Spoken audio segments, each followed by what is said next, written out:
সম্মানিত প্রধান অতিথি, আমাদের প্রিয় নেতা ধানের শীষ প্রতীকের ভক্তি জননেতা জনাব রফিকুল আলম মজনু ভাই, উপস্থিত পৌর নেতৃবৃন্দ ও বিভিন্ন ওয়ার্ড আগত নেতৃবৃন্দ এবং আমার প্রিয় ওয়ার্ডবাসী ভাই ও বোনেরা, আমি ৩ নম্বর ওয়ার্ড বিএনপির সাধারণ সম্পাদক হিসাবে আজকে একটি কথাই বলতে চাই। সেই কথাটি হল, এই নির্বাচন কোন ব্যক্তিগত নির্বাচন নয়। এই নির্বাচন জনগণের অধিকার নিয়ে, ভোটার অধিকার নিয়ে নির্বাচন। এই নির্বাচন কোনো কারো ব্যক্তিগত মার্কা নয়।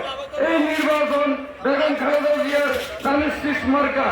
এই নির্বাচন আমাদের রফিকুল আলম মজনু ভাইয়ের মার্কা। আপনারা জানেন, আসলে আমরা একটি কথা বলতে চাই, সেটা হলো একটি ইসলামিক দল জামাত ইসলাম, যাদেরকে আমরা জামাত ইসলাম বলতে আমাদের লজ্জা লাগে।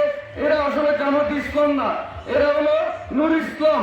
এরা যদি নূর ইসলাম না হয়, এরা ধর্মের নামে মানুষকে দোয়াই দিয়ে, আপনারা এখানে যারা মা বোন উপস্থিত আছেন, আপনারা বলেন ভোটের বিনিময় কখনো কি জান্নাত পাওয়া যায়? জান্নাত পাওয়া যায় কর্মের বিনিময়। কিন্তু আমাদের আগামী রাষ্ট্রনায়ক তারেক রহমানের ঘোষণা পরিকল্পিত অনুযায়ী আমরা মানুষের কাছে যেটা পৌঁছে দিচ্ছি, ফ্যামিলি কার্ড, কৃষি কার্ড, এগুলো আমাদের কোনো প্রতিশ্রুতি নয়, এগুলো আপনাদের ন্যায্য অধিকার। আপনারা আপনাদের ন্যায্য অধিকার থেকে যদি বঞ্চিত না হতে চান, আগামী 12 ফেব্রুয়ারি সবাই একসাথে কেন্দ্র গিয়ে এই 3 নম্বর ওয়ার্ডের ইসাদারা কেন্দ্রে আপনারা ভোট দিবেন। ধানের শীষের বিশাল এক বিপ্লব ঘটাবেন, এই প্রত্যাশা আমি আমার ওয়ার্ড এবং 7 নম্বর ওয়ার্ড থেকে প্রত্যাশা করি।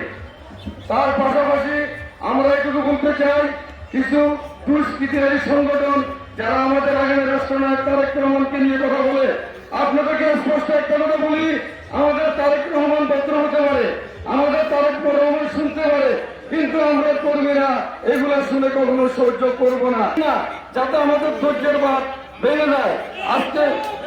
আজকে কেন উপস্থিত আমাদের সম্মানিত মা বোনের আমাদের নেতৃবৃন্দ আছে। আপনারা জানেন, এই এলাকা